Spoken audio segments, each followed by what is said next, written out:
పిచ్చి ప్రలాపనలు చేసి ప్రజాస్వామ్యం లేదు దేశంలో, నియంతృత్వం రాజ్యం వెళ్తుంది, ఎన్నికలన్నీ బోగస్సు. అరే ఎన్నికల ద్వారా వచ్చావా నువ్వు? ఇప్పుడు దాకా నువ్వు వచ్చావు, ఇప్పుడు ఎన్నికల ద్వారా నువ్వు అక్కడ ఉందా? ఎన్నికల ద్వారా ఎన్నికల లోపాలని నేను బహిరంగంగా చెప్తున్నాను. కానీ ఎన్నికల్లో నేను నెగ్గితే బాగుంది, ఎన్నికలు నెగ్గకపోతే బాగుంది నేను అనాల. ఎన్నికల ప్రక్రియ మార్చడం అవసరం, కానీ స్వచ్ఛందంగా ప్రజలు ఓటేస్తున్నారు. నిజమే, డబ్బు తీసుకుని ఓటేస్తున్నారు. డబ్బు ఇచ్చిన వాడికే వేయట్లా, ఇద్దరి దగ్గర డబ్బు తీసుకుంటున్నారు, ఎవరో వాళ్ళు చూస్తున్నారు. తప్పే, దాన్ని మార్చాలి, వ్యవస్థను మార్చాలి. కానీ ఎవరు తుపాకీ పెట్టి ఓటు వేయించాల. ఓట్లను సరిగ్గా లెక్కిస్తున్నారు. ఓట్ల లెక్కింపోవాలి, ఎవరు ఓడిపోవాలి, అంతకంటే అబద్ధం కోట్లేదు.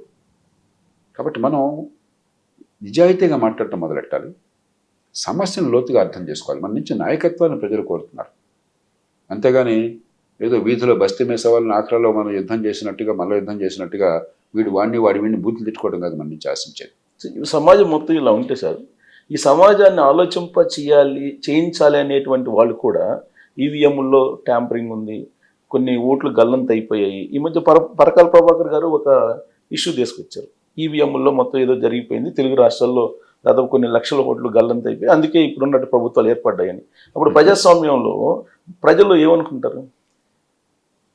నేను మళ్ళీ చెప్తున్నాను, ఓటర్ల జాబితాలో ప్రక్షాళన జరగాలని మొట్టమొదట అసలు వీళ్ళెవరికి ఆ విషయం తెలియనప్పుడు వివరాలు సేకరించి సర్వేలు చేసి ఎన్నికల సంఘంతో కూర్చొని గట్టిగా పోరాడి కొన్ని విజయాలు సాధించినమాట. మన దేశంలో ప్రజాస్వామ్యంలో ఎన్నికల్లో ఉన్న లోపాలు ఈవీఎంలో కాదు, ఓట్ల లెక్కింపులో కాదు, పోలింగ్ బూత్లో కాదు, రాజకీయ పార్టీల నియంతృత్వ పోకడల్లో, వ్యక్తుల ఆస్తులుగా నడుస్తున్న రాజకీయ పార్టీలు, లోపభూయిష్టమైన ఎన్నికల వ్యవస్థ మనం ఉన్న పరిస్థితుల్లో, అధికార కేంద్రీకరణ వల్ల అసలు ఎవరికి ఓటేస్తున్నామో ఎందుకు వేస్తున్నామో అర్థం కాకుండా గుడ్డెద్దు చేరబట్టట్టు ఓటేసే వ్యవస్థ నిర్మాణం చేయడంలో, చట్టబద్ధ పాలన కాగితం మీద ఉన్న వాస్తవంగా లేకపోవడం, నిజమైన సమస్యలు దేశానికి అవి అధికారాన్ని పూర్తిగా కేంద్రీకరించడంలో. అది వదిలేసి ఎక్కడైతే సరిగ్గా జరుగుతుందో దాన్ని బట్టి సమస్య పోతున్నాం. దీనిలో చాలా మీరు కొంచెం తార్కికంగా ఆలోచిస్తే చాలా లోపాలు ఉన్నాయి. వాస్తవాలు సరే, అబద్ధాలు పూర్తిగా పక్కన పెట్టండి కొని.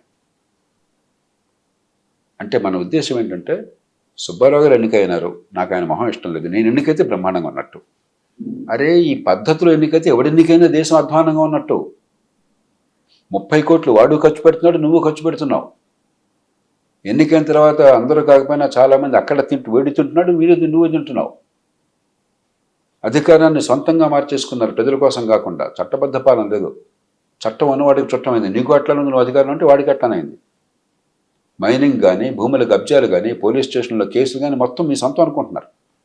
అది సమస్య. అసలు మనం ఏమనుకుంటున్నాం, వీడి బదులు వాడు గెలిస్తే అద్భుతాలు జరిగేవి, వీడు గెలిచాడు కానీ చాలా అన్యాయం అంటున్నాం. అరే బాబు, అసలు వీడు వాడు వేరే పార్టీలు నువ్వు చెప్పగలవా? ఒకసారి కళ్ళు మూసుకు ఆలోచించండి, ఎవడే పార్టీలు ఉన్నాడు చెప్పండి నాకు ఒకసారి. నేను ఒకసారి ఒక జాతీయ పార్టీ అగ్రస్థాయి నాయకులకు చెప్పాను,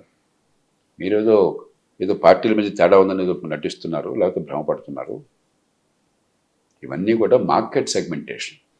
ఒక పార్టీ ఈ స్లోగన్, ఇంకో పార్టీ ఇంకో స్లోగన్ తీసుకుంటుంది. మీరు ఏనాటికి ఆ పార్టీ అధ్యక్షులు కాలేరు, ఎందుకంటే అది ఆ పార్టీ వాళ్ళ సొంతం. వాళ్ళు ఏనాటికి మీ పార్టీ అధ్యక్షులు కాలేరు, ఎందుకంటే ఈ పార్టీ మీ సొంతం. ఇక మిగతా 90 మంది మీ పార్టీల్లో ఎక్కడ ఉండొచ్చు, అక్కడ ఉండొచ్చు. మరి వీళ్ళ మధ్య వీడు గెలిచాడా వాడు గెలిచాడా, ఇలా అయితే వాడు గెలిచిండేవాడు అని అసలు ఎంత చాలా చిన్నపిల్లలాగా ఆలోచిస్తున్నాం మనం.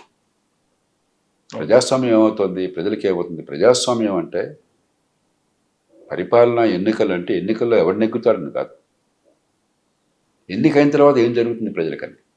మనం అనుకుంటున్నాం ఎన్నికల్లో పోటీ చేసేవాడు హీరో, మనం అంతా గులాములు అనుకుంటున్నాం. వాడికి ఓటేసి వాంఛన కాలముత్తనం అనుకుంటున్నాం. కాదు, మన పన్నుల డబ్బు మీద ఆధిపత్యం కోసం ఎన్నికలు జరుగుతున్నాయి. మన జీవితాన్ని శాసించడం కోసం ఎన్నికలు జరుగుతున్నాయి. మన తరపున మన మీద ఉన్న అధికారాన్ని కొంత భాగాన్ని వాళ్ళకి బదిలీ చేసి వాళ్ళని కూర్చోబెడుతున్నాం. మనం కూర్చోబెడుతున్నాం, లేకపోతే వాళ్ళంతా సొంతంగా వాళ్ళకి ప్రతిభ ఉంది అసలు. నేను పరుషంగా మాట్లాడిన మామూలుగా, కానీ వీళ్ళల్లో కనీసం కొంతమందికైనా మార్కెట్లో సొంత శక్తి మీద, సొంత విజయాల మీద ఆధారపడి చిన్న ఉద్యోగాలు కూడా పనికిరారు. ప్రజలు మీకు మద్దతు ఇస్తే మీరు గొప్పవాళ్ళు అవుతారు, మద్దతు తీసేస్తే మీరు మామూలు వాళ్ళు అయిపోతారు. ఈ మధ్యలో మీరు దోచేసుకోవచ్చు సమాజాన్ని. 5 years. మీ గొప్పతనం వల్ల కాదు, సమాజాన్ని దోచుకున్నారు కాబట్టి, దోపిడీ ఆపలేకపోతున్నారు కాబట్టి, అది గొప్పతనం అనుకుంటే ఎట్లాగా? కాబట్టి అసలు ఈ చర్చ అంతా ఈ పార్టీ నెగ్గిందా ఆ పార్టీ నెగ్గిందా, ఈ ఎమ్మెల్యే నెగ్గాడా ఆ ఎమ్మెల్యే నెగ్గాడా, మనకు కావాల్సింది ఎవరు నెగ్గినా కూడా ఏ రాయితే పలుడుకుంటాడు కానీ జనం ఓటేస్తున్నారు. దాన్ని మార్చడం ఎట్లా అని చెప్పాను. ఈ ఎమ్మెల్యేలు కానీ ఎంపీలు కానీ ఎన్నిక వరకు వెనకాల ఎన్ని తప్పులు జరుగుతున్నా, చాలా తప్పులు జరుగుతున్నాయి. ఓట్ల డబ్బులతో ప్రేరేపించకుండా ఓట్లు తీసుకునే పార్టీలు చాలా అరుదుగా ఉన్నాయి చాలా రాష్ట్రాలు, ముఖ్యంగా మన రాష్ట్రాల్లో మనం చూస్తున్నాం. ఇది కాదని తెలంగాణ, ఆంధ్రప్రదేశ్లో, కర్ణాటక, తమిళనాడు ఎవరైనా చెప్పనండి, నేను చాలా సంతోషపడతాను. సార్ 2 years అయిపోయింది, ప్రభుత్వాలు ఉన్నాయి. ఇలాంటి సమయంలో ఈవీఎంలు ట్యాంపరింగ్ లేదంటే ఓట్లు గల్లంత ఇది తీసుకురావటం వెనక ఏదన్నా మీకు కాన్స్పిరసీ కనిపిస్తుందా? ఏమిటంటే కాన్స్పిరసీ అని నేను అన్నాను. ఒకటి నిరాశ, ప్రజల్ని ఆకట్టుకోలేకపోతున్నాం అన్న బాధ ఉండొచ్చు. 2 పరీక్షలకు పోయిన కుర్రాడు ఎప్పుడు కూడా పరీక్ష ఫెయిల్ అయినట్టయితే కొద్దిమంది నేను సరిగ్గా ప్రిపేర్ కాలేదని చెప్తారు. నాకు బాగా గుర్తున్నది, ఈ మాట ఎవరిని కించపరచం కోసం చెప్పట్లా, నా చిన్ననాడు ఏదో ఊళ్ళో ఇంటి పక్కన కుర్రాడు ఉండేవాడు, నా తోటి వాడు. తెలివితేటలున్నా ఏ కారణంగా కానీ విద్యలో రాణించలేకపోయినాడు. స్కూల్లో రకరకాలుగా ఉంటుంది ఆ స్కూల్ పరిస్థితి, వాతావరణము, పిల్లలకి ఇచ్చిన పునాదుల వల్ల. ఒక కుర్రాడు ఎవరో పక్కన ఎంబీబీఎస్కి పోటీ పరీక్షలో మంచి ర్యాంక్ సాధించి మంచి ప్రతిభావంతులు వచ్చాడు.